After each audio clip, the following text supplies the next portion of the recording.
Hi, I'm Joyce, and I'm from China. People think my life is perfect. A pretty face, wealthy parents, and an elite school. But what good is any of that if my family doesn't love me and favors my genius brother? All I ever wanted was for my dad to be proud of me, but I made my brother disappear, and that ruined my life. Let me start from the beginning. I look like Mom, thankfully. Dad's beauty is mostly internal. Mom is the prettiest woman I've ever seen, and she looked more like my big sister than my mom. She looks like you, but I hope she doesn't have your brain, or she'll turn out useless like you.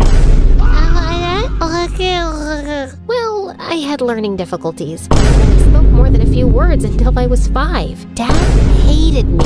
He spoiled my brother Dustin rotten. I wanted to impress him too, but Dustin, 3 years younger than me, was already a genius. Dustin loved me, no matter how much Dad compared us. He never let it get between us. Like this one time on my 8th birthday, Dad decided to celebrate Dustin instead of me. He invited all his employees and business partners. Dustin was on stage reciting this long old English poem called Beowulf, and people were already yawning and checking their watches. Mom and I were late because we were at the salon, and when we finally walked in halfway through the poem, every single head turned our way. People looked at us like we were movie stars. Dad came rushing over, looking pissed. What are you all staring at, huh? It's just two girls who care more about their looks than their brains. Joyce, you're just a disappointment. Actually, do us all a favor and stay there. I went to my room, and a few people, including Dustin, gave me the thumbs up and told me how pretty I looked in my dress. So I gave them my best princess bow, threw a couple of kisses like a celebrity, and kept walking. Once Dustin started first grade, my parents adored him even more. Dad gave him the entire second floor, 3 private drivers, and 1 jet. Maybe you're wondering why a 6-year-old needs a private jet. Yeah, me too. But when you're that rich and that obsessed with your genius kid, I guess a bicycle just doesn't cut it. Anyway, once, Dustin took me on his jet to France for breakfast, and when Dad found out, he freaked out and grounded me for weeks. I would never make Dad love me, so I thought maybe being close to Dustin would help. Whenever he did something wrong, like breaking a glass or messing up the floor, I'd take the blame, thinking maybe that would make Dad look at me differently. Joyce, stop! You don't have to cover for me. Dad's not gonna love you more because you're suffering, and it kills me when he talks about you like you're nothing. No, you're just too young to get it. Once, when I was in 7th grade, Dustin had a science project and wanted to test gravity and weight. He used a bowling ball from our private bowling alley and dropped it on different items. One of those items was an old watch he thought nobody wanted, but it turned out it belonged to our maid, a gift her mom had given her when she was a child my age. Broken, she lost it and said she would tell our parents. I panicked. I couldn't let them think their perfect kid could be this careless, so I did something I'm not proud of. I knew our maid had a sick mother, so I called her. This is Joyce. I'm sure you know who I am. Your daughter is threatening me and my brother, and I don't like that. I know you're sick and you need monthly medications, and your husband is useless and your son steals from you, and your only provider is our maid. So I'll talk to your daughter and tell her to back off, or I'll talk Daddy into firing her. Do it before it's too late. Then I came up with a tight feeling in my chest. The maid didn't say anything after that. She just kept working quietly for days, and I felt terrible. I kept giving her money from my pocket anonymously for years. Then 9th grade arrived, and something completely unexpected happened. One afternoon, I was humming in the school bathroom when the music teacher happened to be hiding in one of the stalls trying to catch girls who were vaping. She heard me, asked me to sing, and ended up loving my voice. She even said I could be the lead singer for the Christmas choir. I was over the moon. And no, of course Dad didn't come to the choir. Only Mom came. And she didn't even stay until the end because Dad called her to come home for whatever reason. But everyone else was so impressed by my voice that a few people came up to talk to me afterward, including this kind-looking man who honestly resembled Keanu Reeves, if Keanu had a paunch. I'm Peter Anderson. I'm a music producer. You've probably heard the rumors that I'm a fraud, but this town loves gossip more than the truth. Anyway, I see real talent in you, and if you're interested, I'd love to help you become a singer. Here's my card. Maybe we can talk more in my office. I was so happy that someone finally noticed something in me and wanted to help me shine, even if it was this half-fraud kind of a mess person. Of course I kept his card with me, and I didn't tell anyone except Dustin. So I guess you're the child who'll make our family proud after all. What is that supposed to mean? I mean, Joy, people think the perfect favored child is the lucky one, but it's actually the ugly, stupid, neglected one. Like, how would you discover your voice if you lived in a cage chasing someone else's dream? Okay, wow, this is getting deep. Don't worry, I won't go that deep. I know your IQ. Anyway, I need a favor. I know you're going to that Halloween party this weekend, and Dad would never let me go. So maybe you could sneak me out with you? I really, really want to go. They're bringing Chicago-style pizza. And if Dad finds out I snuck out, at least he'll know I was with you. Which will make things even worse. Come on! I'll do your assignments for the whole next semester. For the next 2 years. Fine. Shake on it. Wait, did you like this video and subscribe to MSA? We do not Obviously. care. Why do you think I turned out so emotionally intelligent? Guys, interact with our video so this story blows up. What are you waiting for? Comment now. That weekend, I snuck Dustin out and we headed to this huge party 5 blocks away. Dustin was wearing a white ghost costume. Way too simple for a genius, but whatever. I dressed like Amy Winehouse, and honestly, I looked really cool. The party was wild. Everyone was having fun, and a bunch of kids were wearing the same ghost costume as Dustin. I kept an eye on him until this cute guy came up to me and started talking. I liked him, and when I saw Stephanie staring at us with jealousy, I realized she probably liked him too. She was a girl from my school who was always jealous of me, so I decided to annoy her even more. She walked over and started talking to him, and he didn't mind. So, Alan, did you know I have a really good voice? I can sing Can't Help Falling in Love by Elvis Presley, if you want. They have karaoke here. It's Derek. The singer? No, my name. Anyway, I'll show you how it's done. Then she rushed to the karaoke machine and sang in front of everyone. Her voice wasn't bad, and I saw Derek nodding along. When she finished, everyone cheered, and she looked like she owned the world with that smug smile. I don't know what came over me, but I ran up, grabbed the mic, and started singing too. Everyone went silent, listening. I even saw kids showing each other their goosebumps. When I finished, Derek came over to hype me up.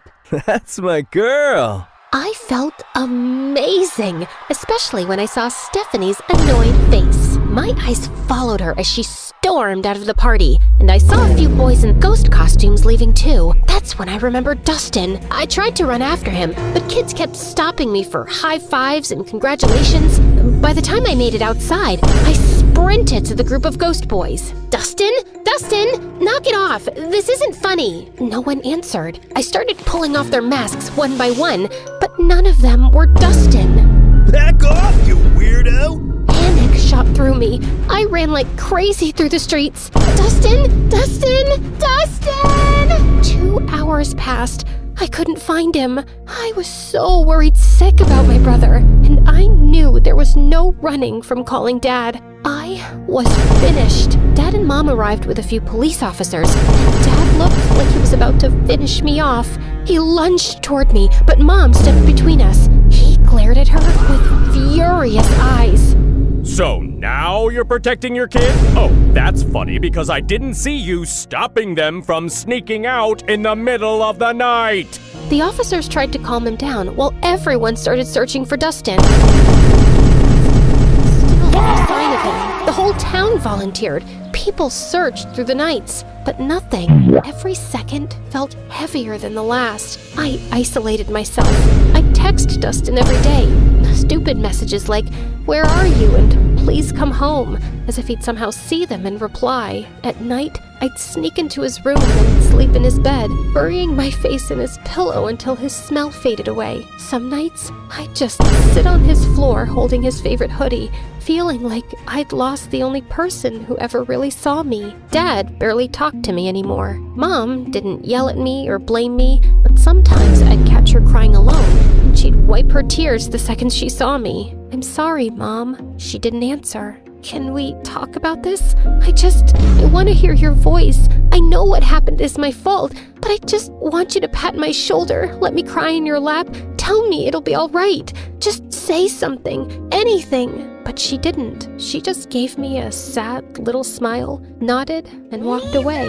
And then I completely shut down. A year of guilt and silence later, I couldn't take it anymore.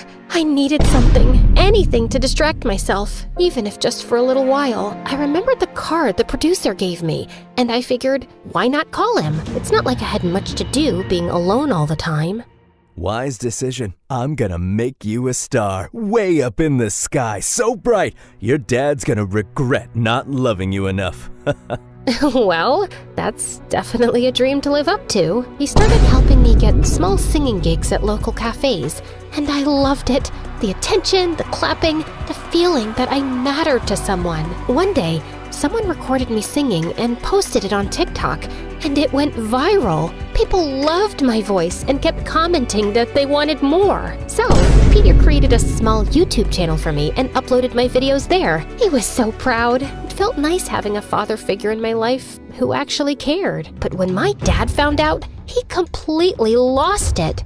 Oh, look at you! Enjoying your little fame with that fraud producer! He's not a fraud. He helps me a lot. He even made me a YouTube channel, and it's growing. Aw, and who gets paid from YouTube? Did he even give you a single cent? Or does he just toss you a few pennies you get from those miserable cafes? I'm not doing this for money. I do it because I love singing. Just like you loved your brother, right? For the first time, I felt real anger toward him. Why couldn't he see any goodness in me? But before I could say anything, he pushed his chair back and walked out. Later that night, he started having chest pains. Mom and I rushed him to the hospital. The doctor said it was stress and that he needed rest. I didn't visit him much while he was there. Not after what Peter told me. Summer vacation's coming up. I was thinking we could go on a little tour around the country. Grow your audience. See where this takes us. I believe in you, kid. I went on that tour in a heartbeat, and I had the best time of my life. For once, I felt like a child again.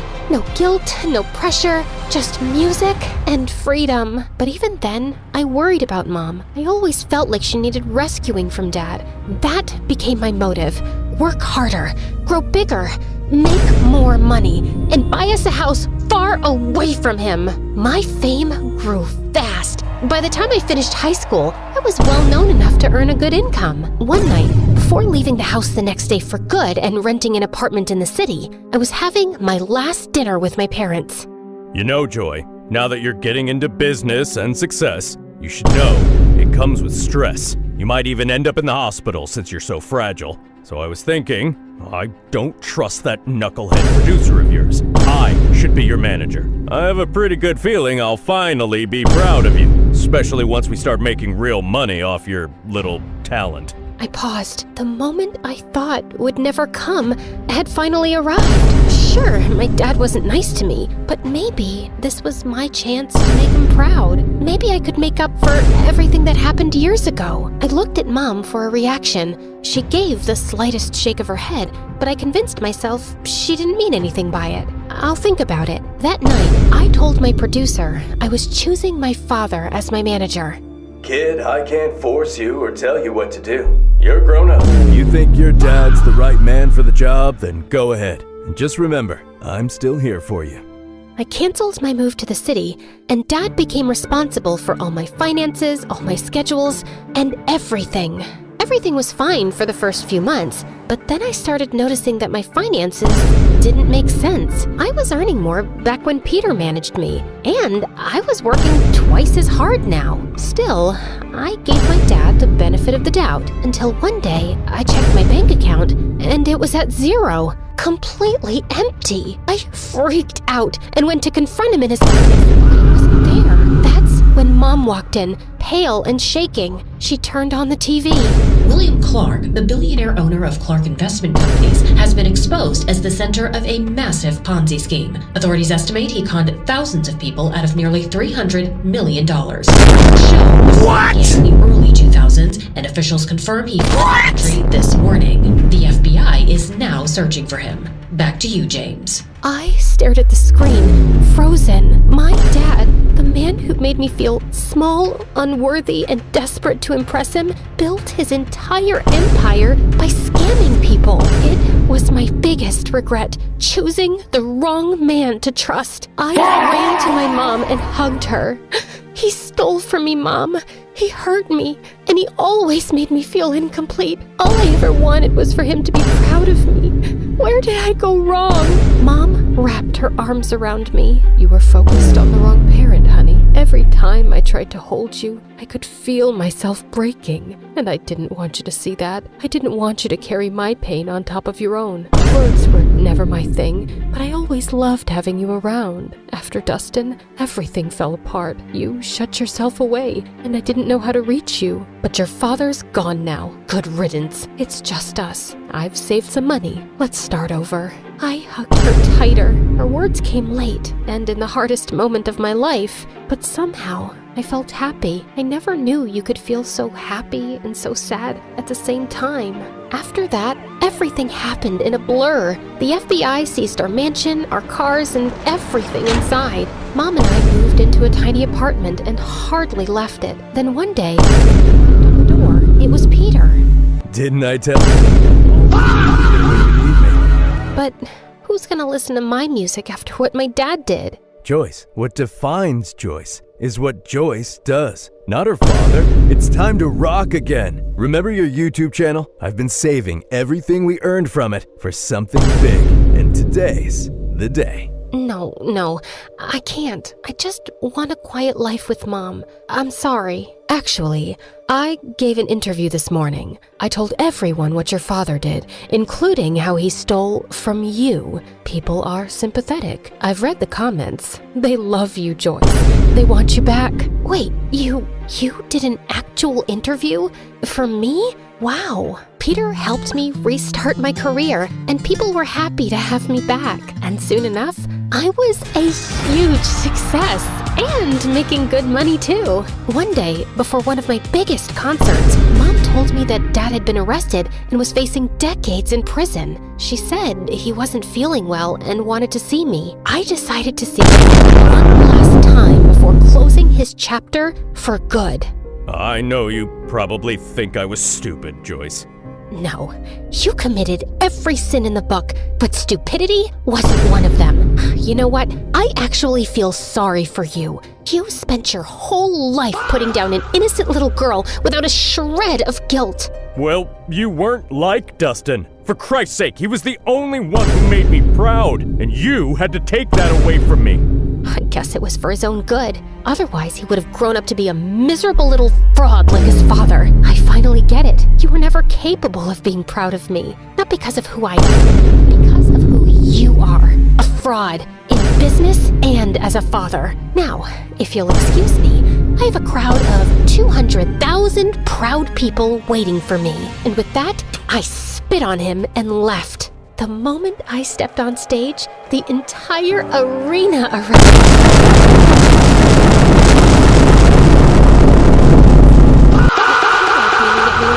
his daughter had made it. And then I closed my eyes and I saw him, Dustin, with that same cute, confident little smile he always had when he believed in me more than anyone else. I keep running,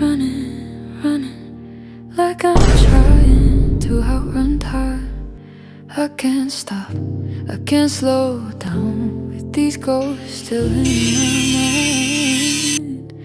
And it hits me when it's quiet, nowhere left for me to hide. So I keep on moving, just to feel alive.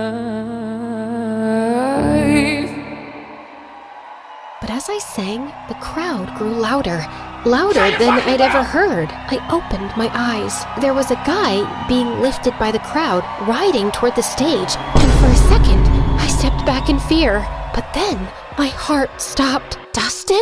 I signaled for my security to let him through. He climbed onto the stage, and I swear the world went silent around us. I looked at him like I had just seen a ghost. The hostess rushed forward, tears in her eyes. After your mother's interview about your missing brother, the internet made it their mission to find him. He's been missing for 10 years. We interviewed him and confirmed with your mom. He is your long-lost brother. My knees almost buckled.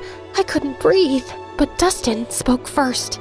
I was taken by some shady people. They asked Dad for ransom, but he ignored them. They took me to Mexico. We got into a car accident. I lost my memory. A kind Mexican couple adopted me. I didn't know who I was. I always felt like someone out there loved me. I just didn't know it was you.